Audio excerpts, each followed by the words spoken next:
on inspiring the next generation of health tech. So this is going to be led by Shakir Laher, who's a Research Applications Manager at the Alan Turing Institute. And we're going to be looking at the barriers that face health tech innovators and strategies for solving them. So I'm very much looking forward to the discussion. Over to you, Shakir. Thank you. Thank you so much. Welcome, everyone, to this panel today, where we're going to discuss how to overcome barriers to progress in health tech innovation. Developing AI products for the healthcare sector and bringing them to market, which are then operationalized, is anything but straightforward. Many promising technologies still continue to fizzle out and not enter the technology graveyard, so to speak. So today we have a group of experienced panelists, and we have a great opportunity to discuss with them how to sort of overcome these challenges and barriers, and the strategies that they have been employing and continue to employ to take this technology towards having meaningful impact within the sector. It's more to discuss real world experience, almost think of it from a case study perspective. So we are going to very much be speaking in the context of the products that they are working with and building. So without further ado, I'm going to ask each of the panelists to introduce themselves, especially since we're here to speak about health tech innovation. They'll be giving their introductions and backgrounds in that context. They wear so many hats, but I'll hand over to them to introduce themselves. Nick, if you want to start us off. Thanks. Yes. Hi, everyone. I'm Nick Pennington. I'm currently the CEO and founder of Euphonia, so we'll go into what we do, I imagine, in a second. Yes. But my background's a clinician, so I trained in the UK. I went pretty deep through training, so I went all the way through neurosurgery training before deciding to take a kind of hard pivot across to working in digital health and specifically autonomous conversational AI technology. Hi everyone, I'm Lucinda Scharff. I am a clinical specialist at Google now. Similar to Nick, I started my career in the NHS as a doctor. They didn't go quite as hardcore as neurosurgery. I went emergency medicine, which felt maybe a little bit less competitive. And then ended up sort of accidentally founding a startup, joining the founding team whilst I was practicing.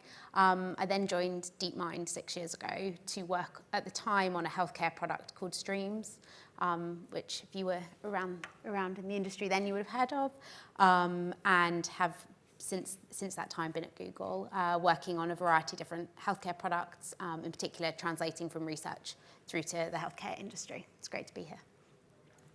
Andreas Halner, President and Chief Operating Officer and co-founder of Oxford Cancer Analytics. My background is a hybrid between the medical world and also the mathematical. I was doing pre-clinical medicine at Oxford and afterwards went into research and machine learning for newly defining disease states, different mathematical paradigms, and being able to introduce those into better clinical management and predictive tools in a variety of different contexts. Looking forward to speaking today. Right, okay. So let's start the conversation by discussing explaining to the audience and making it clear what opportunities do the technologies that you're working with present for the sector, for the healthcare sector. Andreas, do you want to start us off this time? Yeah, I think fundamentally, I'll say a little bit about what we're doing here to colour this conversation. Yeah. So Oxford Cancer Analytics is focused on transforming cancer care. Our vision is to have early cancer detection as a default for millions of patients around the world and their families. And that is only possible if you have a way of obviously making measurements for patients. And it has to be something which is affordable, health economics perspectives. It has to be something which, from a technological perspective, works very effectively. And it has to be something which is sustainable in terms of how that integrates into the healthcare system.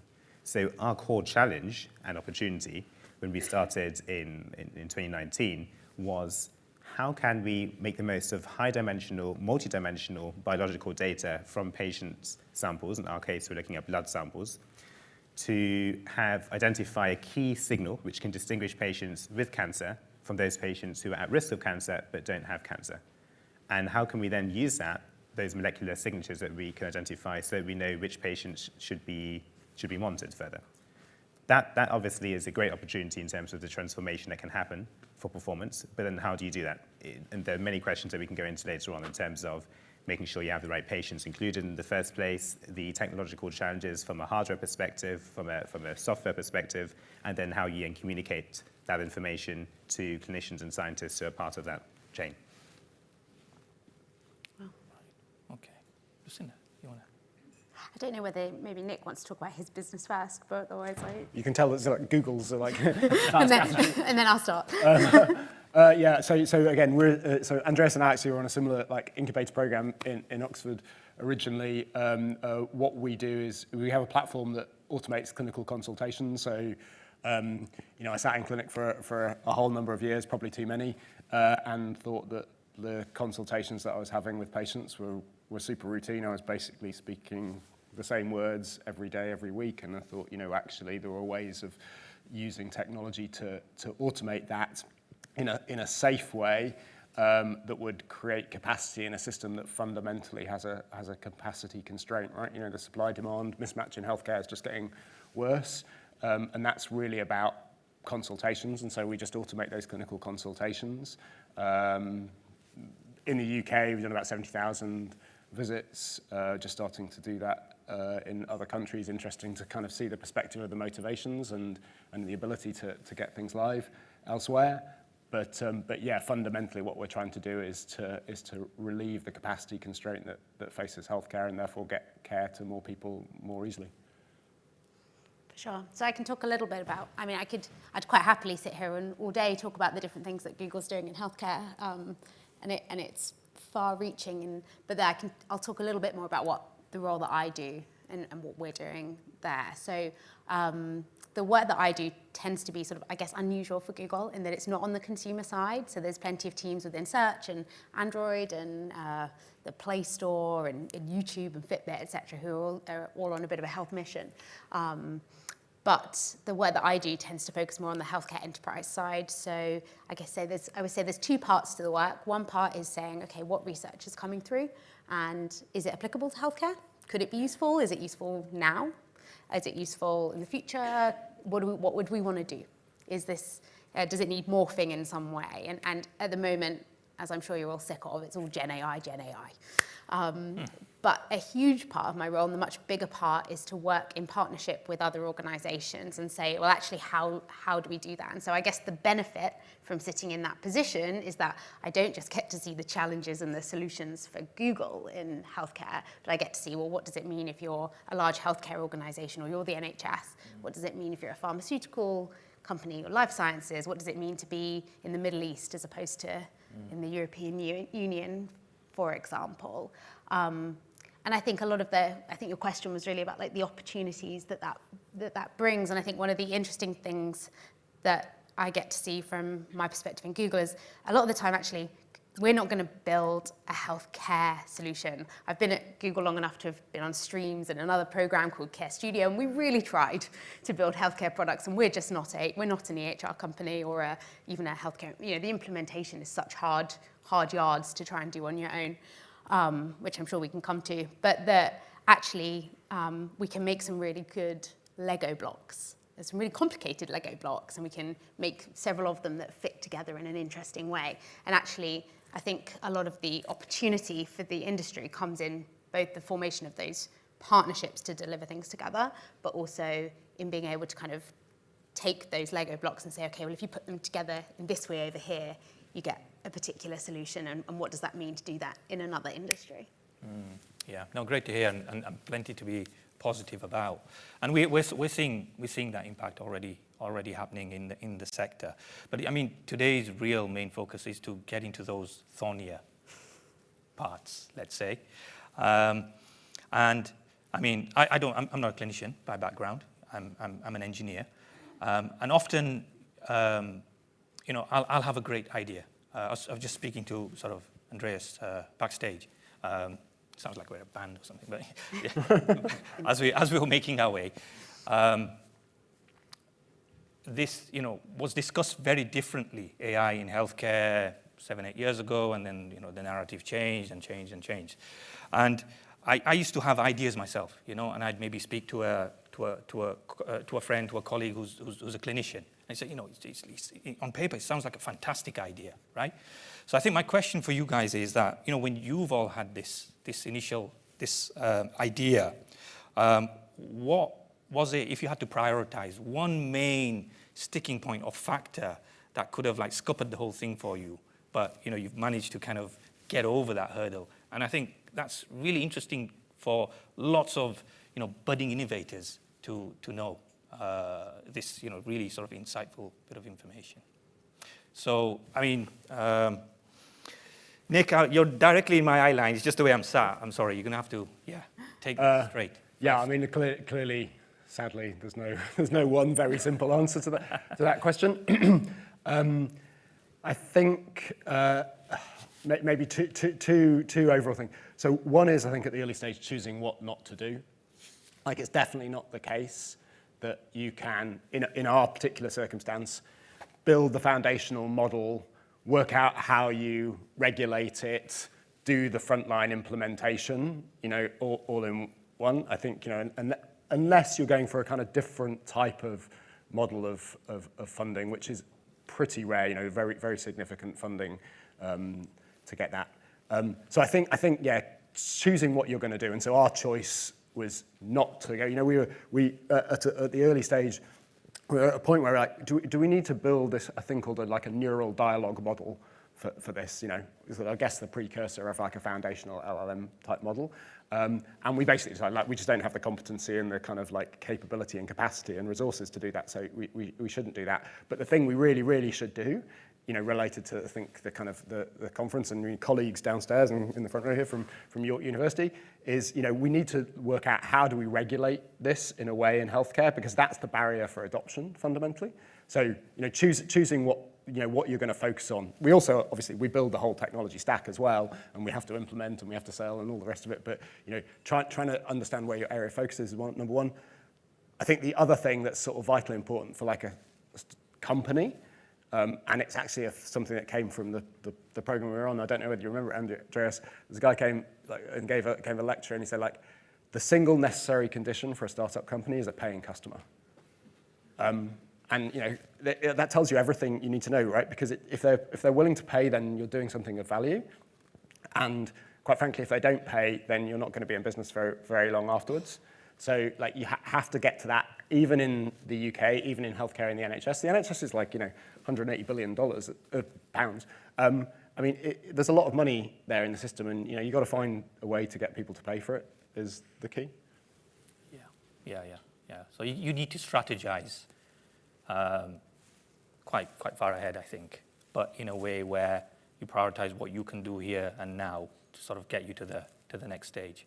It's classic thing of inflection points, trying to work out what you get what to. your main milestones are. But you can't, it depends on the business. Andreas is going to, I suspect, have a slightly different view because it's a different type of business perhaps from ours. Is much more a service business really in many ways. For our type of business, we have to get people to pay for it early. It's not in 15 years time when the patent's granted, someone will maybe pay or acquire the company. Okay. Yeah, so single paying customer, I'm taking that away. Well, many paying customers, ideally. To start with, yes.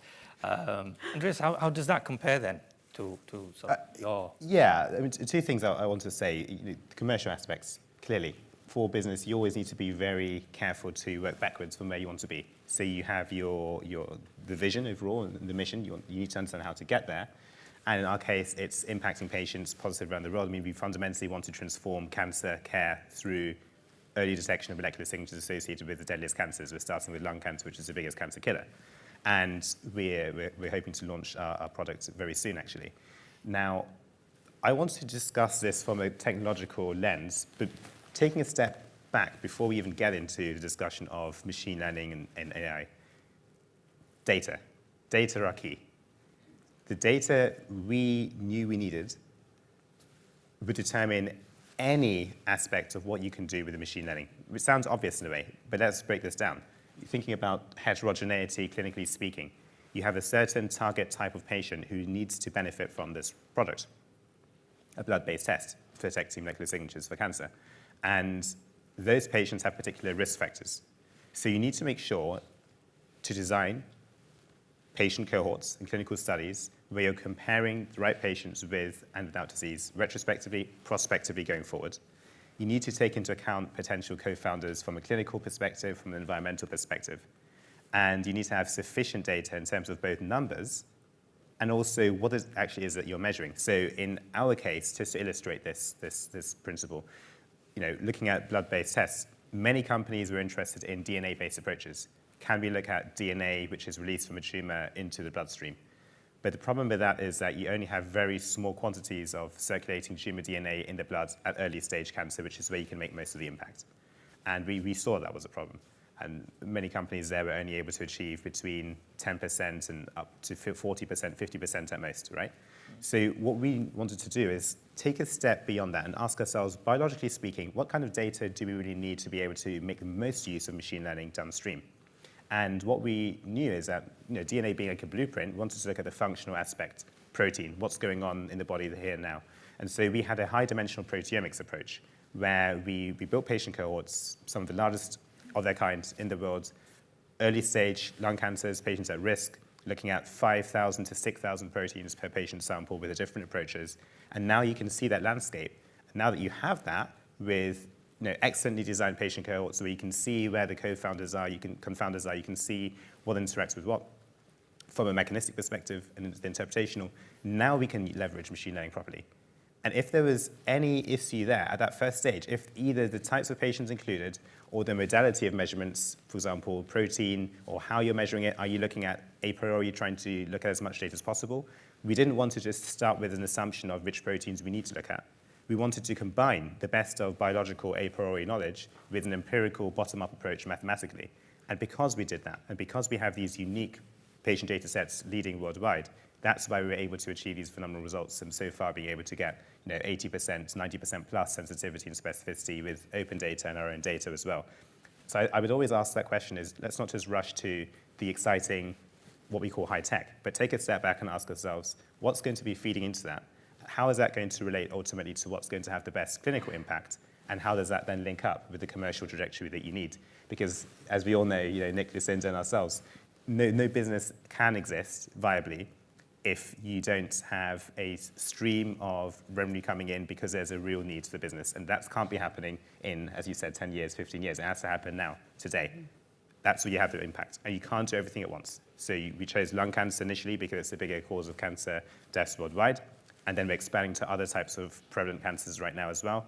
If you try to do everything, you're not going to achieve anything at the beginning. So step by step, working backwards from where you want to be to today. I've just got a quick follow-up. I'm just intrigued to know how many of you are actually doing this in this early phase. It sounds really exciting. Was it just all hands to the pump, or was it just you coining this kind of strategic thinking and trying to get people on board with you to try and make it happen? Yeah. So we'll be interested to hear your thoughts, Lucinda, and Nick on that as well, if you want to go. I think he was asking about myself? business. Yeah. Sorry.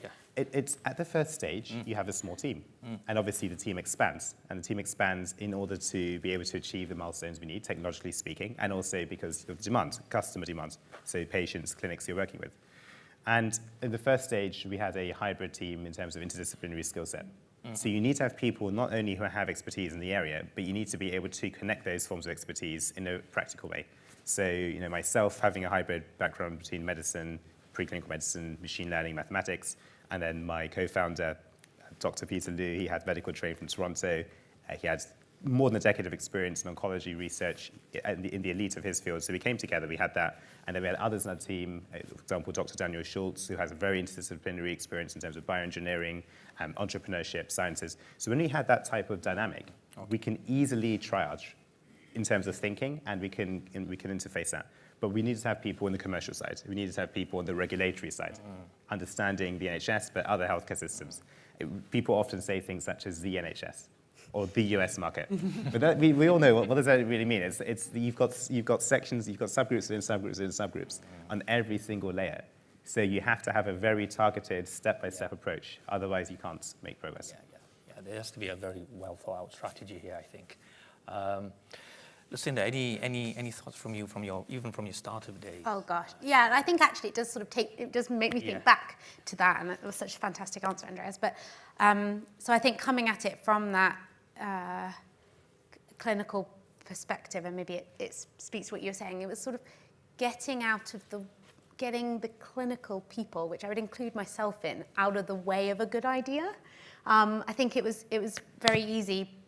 It's, as you were saying, you have all these great ideas, and I think as a clinician, you think, oh, well, I have these great ideas, and well, I'm the user, so my idea must be right or must be fantastic. And I think there was definitely sort of a lesson to learn very quickly at the beginning, but that still applies across, anything healthcare that I do, whether that's, for Google, for a healthcare organization, for a consumer application, whatever, in terms of saying, okay, well, I think this is great, but actually I am just bringing one experience to the table, and sort of very quickly bringing in sort of very good user experience research colleagues or other people with different perspectives, I think, to sense check those early ideas, without having to build something. I think I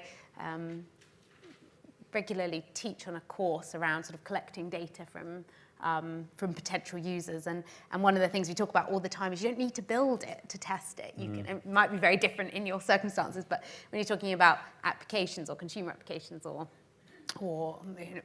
apps, you can do a lot of that sort of testing of the idea and testing of an early product without having to commit to the tech, as you say. So I think get out the way of your idea. Yeah, something resonated with me. What you said there was when you think yourself it's such a great idea, maybe you have like-minded people around you who think it's a great idea, then it becomes sort of that confirmation bias, and you kind of just go ahead with it. But you probably need people who are going to probe you a little bit deeper. You need to bring that person in and say, what do you think of this idea? So yeah, that really rings for me. Okay, I'm gonna move us along a little bit further. So okay, you've in an ideal world, managed to firm up your idea, and then you, as Andreas has already touched upon, you're going to need data, and then the data will lead to some sort of model development, and then you'll lead to some sort of evaluation. A very brief summarization, taking the limited time we have here. But through that, I'm just putting it into a single word: build. We know it's not that simple, but just during the build phase, what really can be, has been difficult there? Again, it's not going to be one thing, but if you could share something with us to say how you had an issue, but you managed to overcome it, and that has significantly managed to help it prosper and go forward, the work. I'm not sure necessarily it had an issue, but I think definitely the kind of principle that we managed to achieve was to always have the product in front of real patients and being used by real patients in a live setting from essentially day one. Like, I think we probably did maybe 50 people in part of like a Innovate UK, very small little catalyst grant. And then from then on, it's basically been with patients through various settings. So, and so having a really good grasp on trial design, like having great networks and connections and understanding clinicians and understanding hospital systems and how we can work with them and understanding their research departments and being able to get, a system in front of real people. Because I think the challenge, the longer you spend outside of that, the more chance you're actually coming off trajectory, and then when you finally go, you might find you're quite a long way off. Whereas if you're constantly delivering a solution to your end users, patients and/or clinicians, then they constantly calibrate you back to a solution that's delivering hopefully what you're intending to, and finding value and finding serendipitous occasions when you're like, oh, actually, this is a really useful thing. And so we've certainly had that, if you're in there, then suddenly things bubble up to the surface and like, actually, this is a great idea. We probably would never have thought about that if we were building it in isolation, but we get like lots of feedback that tells us what we should be doing. It's a good signal that we have to use. So yeah, I think getting a solution in the hands of your end clinical users, it's probably harder than in many. It's like that's a really obvious thing to say if you're doing a direct consumer app, right? You try and throw a load of Facebook ads out there and hope that people sign up. But I think in clinical, it's worth trying to effectively replicate that in clinical settings, but it's definitely harder and it takes more effort and time to do. Yeah. There's always that like tension of if you've worked with people who've been more on the consumer side, and they're like, oh, MVP, it'll be fine, get it out there. And that doesn't quite translate to healthcare. And then particularly once you then add in sort of, well, I guess the barriers to people using it and then the sort of regulatory aspects on top of that kind of being able to remain sort of as agile and iterative as possible and also be in healthcare is just like I don't think there's an answer. Yeah, and that's just a duality. It's a frustration. It's how to try and get some of that into it, right? You don't need to. Everything doesn't need to be a 5-year, 30,000 person randomized control trial to be valuable. So how can you? But yet there are some, like regulatory, structures in place that are going to limit you from doing it as okay, here we go. We'll pay you to sign up and use this solution. But somehow you've got to find like an interface that's as close to that feedback loop of direct to consumer as possible. Yeah, I think it seems like you've systematically embedded that in as you've been going through. And that word regulation has come up a few times now, so I think we will have to touch on that. Anyone here from the MHRA or CQC? Good, we can say what we want now. Right, good, okay. So, I don't want to move off this point just yet. And Andreas, anything to add on this? I feel like, yes, please. Build technologically, build in terms of infrastructure, in terms of commercial strategy, market access. It's not, even now, 5 years ago it's different, but even now, if you have a lot of automated workflows which are available for people to use in terms of different machine learning models, etc., you're never going to achieve optimal results, which are sustainable in terms of the impact and the commercial success, if you simply apply, in inverted commas, machine learning or AI. You need to have solid domain expertise. So building has to incorporate an understanding of what we already know in the field to be true, what it is that we don't yet know, and how you can, in a realistic, step-by-step way, achieve those goals. So in this context for us, looking at oncology, looking at cancer, cancer is, say we speak about lung cancer, say we narrow down further, and we look at different types of lung cancer, but say we wanted to say non-small cell lung cancer or small cell lung cancer. Even there, you've got different subtypes, right? But the same patient at different points in their journey may have a different biological signature associated with the cancer. And different patients at the same point in time can also have different signatures. So we needed to take into account the development of a bioinformatics and machine learning infrastructure, which enables us to capture sufficient heterogeneity amongst patients so that it can work for people who are at risk, whilst at the same time not being too specific just to one particular cohort. So that type of building where you look at the heterogeneity, that takes a lot of work. And a lot of the things we were doing in terms of early on in terms of the patents and what we would say is trade secret from an approach in terms of the IP strategy was around that bioinformatics machine learning infrastructure, which connects the wet lab work with the ultimate product. And then there is the aspect of what we actually mean when we discuss AI in the product. Because we had to ask ourselves right at the beginning, is there going to be AI in the final product? Or is there going to be AI for the research and development phase? And what we decided is to use AI in the research and development phase so that we can perform the best discovery of candidate biomarker proteins, going from, say, 5,000 to 6,000 proteins to a succinct panel of 10, 20, 30 proteins for translation to the clinic. So the final product isn't reliant on an active AI framework, because that can slow things down based on the regulatory landscape, which hopefully will mature in the next few years so we can do more of that. And at the same time, we are able to later on add on the AI into the actual end product as well. We've got that infrastructure in place. If we wanted to do that, we can easily develop. And then making sure that you have an understanding when you're building is not just, I need something to work today.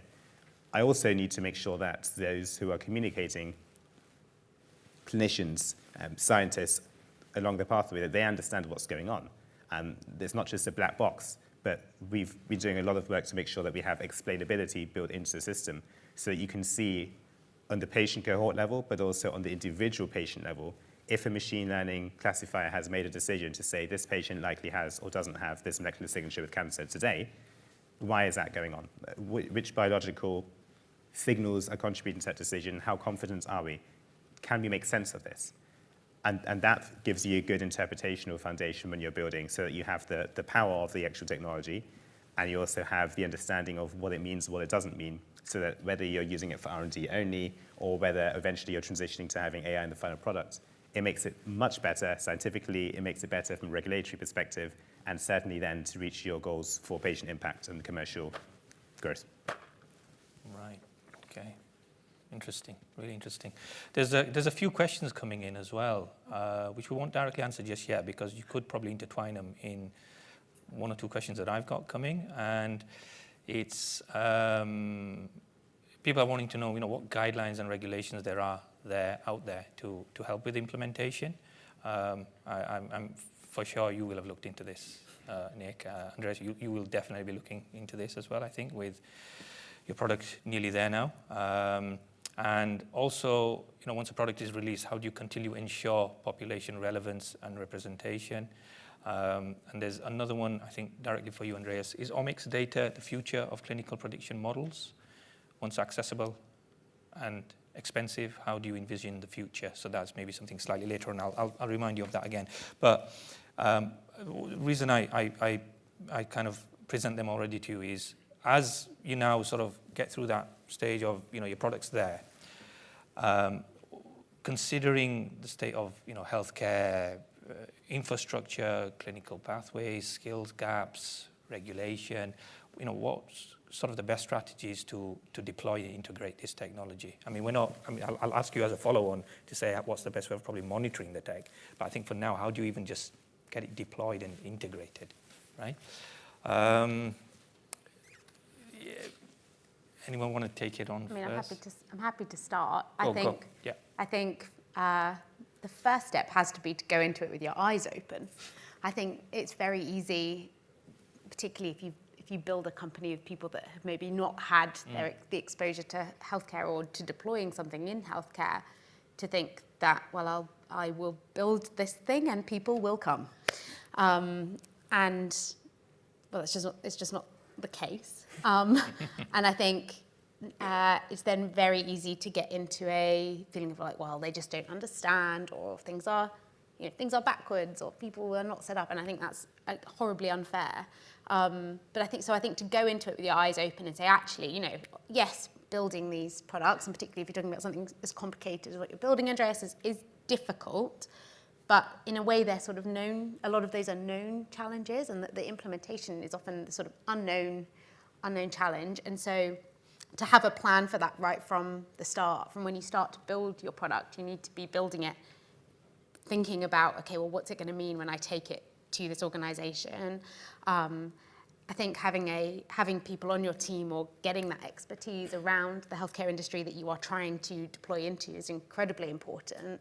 We often break it down into even just simple things like, well, actually in healthcare, often your user and your buyer are entirely different people who will have never met. And your user may well be a frontline clinician or a patient in your case, and your buyer may well sit in an ICB or some other place, and their motivations will be very different. So having that clear in your mind and bringing that back into how you're building the product, I think, is really important. And then just being as aware as you can be of what sort of regulatory or, I guess, similar steps may be coming down the line. And I think we're, I guess, relatively lucky. We have sort of the kind of clinical safety bundle, or the regulatory side of things. It's all quite clear when you're just dealing with, say, the NHS, I would say. But just thinking about it from day one, I think is the summary of how I would describe it. Yeah. I think definitely we took the view that, as I said earlier, that regulation was crucial to be able to deliver valuable. Effectively, we're replacing clinical professional activity ultimately, and so that's a regulated thing. So we have to kind of be regulated. So we actually, we're CQC registered and we're MHRA and going through FDA. So, we love regulation. Ernest, who's in the front row, is like a regulation guru, loves getting involved with all of this, thankfully, takes that load off me. I think, being strategic, that knowing that that's the thing that you want to do, and just embrace it, love it, right? Like that's part of the, it can be seen as the price of doing business in healthcare, is that you've got to jump through these hoops of regulation. But like good regulation, not that I'm saying that that's perfect anywhere yet, but like good regulation should actually be a real enabler to business because it gives you predictability. Like what's terrible for a startup business, particularly, or any business, I'm sure, is like unpredictability. If you don't know what's going to happen, you don't know whether you're going to be approved to do this or not. If there's no regulation, then you're going to every single buyer and saying, like, do you approve this thing? Whereas actually good regulation tells you, like, actually, I'm approved to do this thing, therefore you can buy my product and you can use my product safely. And so that's the ideal world. It's not quite there yet because I think we all still, like we definitely see in kind of, I see in NHS day to day, literally I was on a call like an hour ago where we were having basically this, not invented here discussion of like, well, we've got 70,000 like consultations that have the data, and then the question is, but our patients are different, right? Your patients are not different. they're the same patient group. And so, it's just like how to balance it out. I think on that, like the regulatory point about the predictability, it should be the ticket, really. And I think I had some, before I came here, I was like, I know this topic's going to come up, so I'm going to talk to what do our regulatory team think? And I think the overwhelming feeling is that, like, as you say, like we should all be on the same page. We all want the same outcomes in terms of the regulators and the product builders. And that if you, ultimately what you need to do is to build something effective to a really high standard and provide the evidence that you are doing that. And that, particularly if you start to work, you're saying FDA and MHRA, like if you start to work across multiple regions, they are going to ask you for different things, and you are going to have to be a bit flexible. And even if within a region that regulation will change over time, because that's just how it is. But if you are building something you know and can evidence is highly effective, then you will be able to manage that flex. And I think we're sort of at an interesting time in that we've got both technologies that are, have for years now sort of outpaced what we've been able to keep up with, and that's a tricky thing to manage for everyone, as you're saying. And then also we've got, for a company like Google, but also for you've got different regions who are sort of moving in different directions. And I think that does add sort of stress and stir to businesses. But again, if you can come back to that, well, we make something really effective and we do it in a way that we evidence, I think that covers a lot of the principle. Covers a lot of that. The principles are the same across most regulators. It's just the nuance that's different. But. Yeah. Right. You have to keep your eyes open from the very beginning. There's no reason to be frightened of regulation, either term, linguistically speaking, or in practice. You just need to understand what the terrain is from day one. So, we had a strategy which was focused on where do we want to be, how can we work backwards, what is it that we need to do today, right? And then you just keep your eyes open iteratively, making sure that you are in the loop when it comes to changes in the landscape. And ultimately, there were only two possible outcomes here. You can have an area which is a gray area of, right, it's not clearly defined yet because it's a very rapidly evolving space and the regulatory landscape hasn't yet caught up with what exists. That's not necessarily a bad thing. That can also be an opportunity. If you're at the forefront in that way, you can be doing things, and even perhaps with greater speed, because you're one of the actors defining what is going to become the landscape, right? Mm-hmm. And if you do have an anticipation of an upcoming change, well, as long as you're very clear from an operational perspective in terms of documentation, and your team is competent, clinically speaking, statistically speaking, you're robust in terms of how you're performing the analyses, the considerations that you've made, then you stand in good stead to be ready when the time comes, when there is a much more clearly defined do and do nots. Again, in our case, we made a conscious decision to focus on using machine learning AI technologies in the research and development phase in order to go from the omics approach, high-dimensional data, to a final product, and wanted to keep the final product very simple but very effective, and by having a small panel of proteins which can have a very strong performance for cancer sensitivity. Okay, right. So I think that leads me on to sort of my final question, which is, For the technology that you're working on, I mean, yes, the regulation is there, and AI at the moment falls under sort of MDR, medical device regulation for now, until they decide if there is to be any AI-specific regulation. But for the time being, considering that those post-market surveillance obligations on you anyway, and taking into account also, healthcare is a safety critical industry, and there is no answer here. What advice or what could you share with us, which is the approach that you're going to take to sort of monitor and ensure this technology does what it's supposed to do, I think is the best way to put it. Very, very difficult question, I know, but anything you can share on that. Who wants to go first? I mean, I think actually picking up what Andreas just said, I think you've got to be ahead of the game. So I'm going to make a bit of a plug. So our colleagues that we work with at York University, there's a stand downstairs about some of the work we do, and Ernest from our team is there. I think, we collectively as a community have to kind of shape some of this, because as you suggested, that there's a lag between where the technology is and where the market and regulation as part of that are, right? And so we've got to you can either sit back and wait, that's not going to be a good solution for anyone really, or you've got to kind of be involved in shaping it. So for example, I think we're really interested in, I said we're regulated by the CQC and by the MHRA. There is a massive overlap clearly in autonomous conversational technology, what we do, between those two. And really, I think the future state, making a plug, is that, quite frankly, we should take some of the regulation that we apply to human clinical professionals and some of the regulation we apply to medical devices, and we need to overlap them to be able to deliver an autonomous service to people.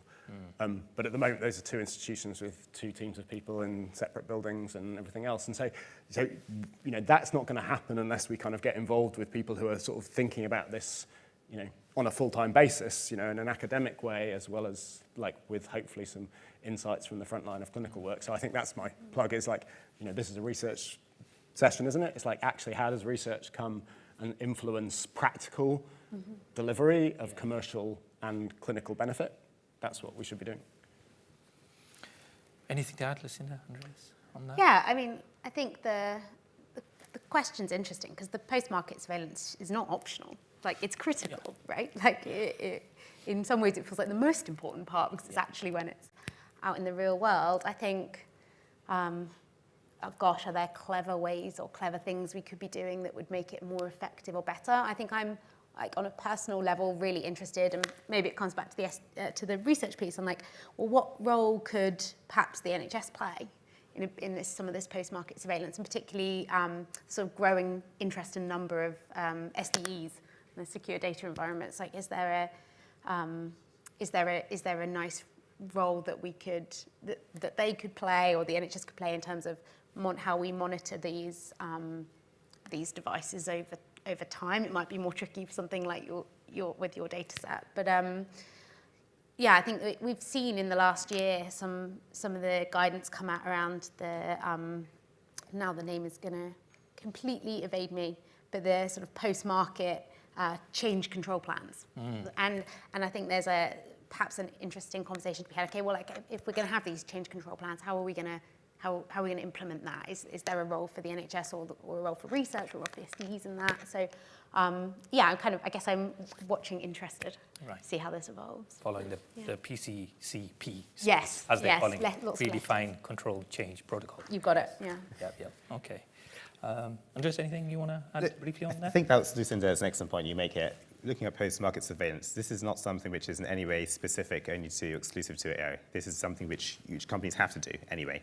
And it's the same principles that we would follow. In our case, we've avoided the complications of questions of changing models of performance state, because over time, more data, we've avoided that, because again, the AI is used in the R&D stage. The actual final product doesn't require any of those complications. But at the same time, we are looking at, in our own research and development data sets, we are looking at how you can, when you add additional patients and the diversity of demographics, ethnically, geographically speaking, over time, how does that impact what the model can do, so that when we want to, in the future, if we want to do any further additional iteration of a product, we're able to do that quite closely.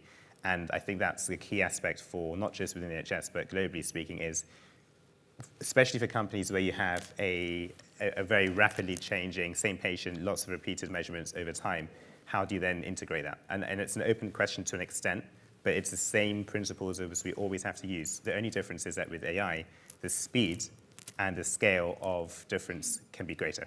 But we still think in the same way. Okay, yeah.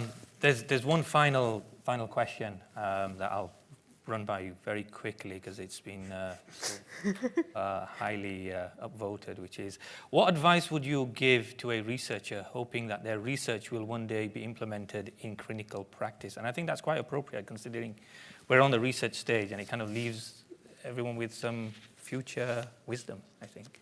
Anything you can add on there? I like your get one buying customer. You have to get people to pay for it, right? So the one as the person though, the only decision you have to make is like, do you want to just go all in on it?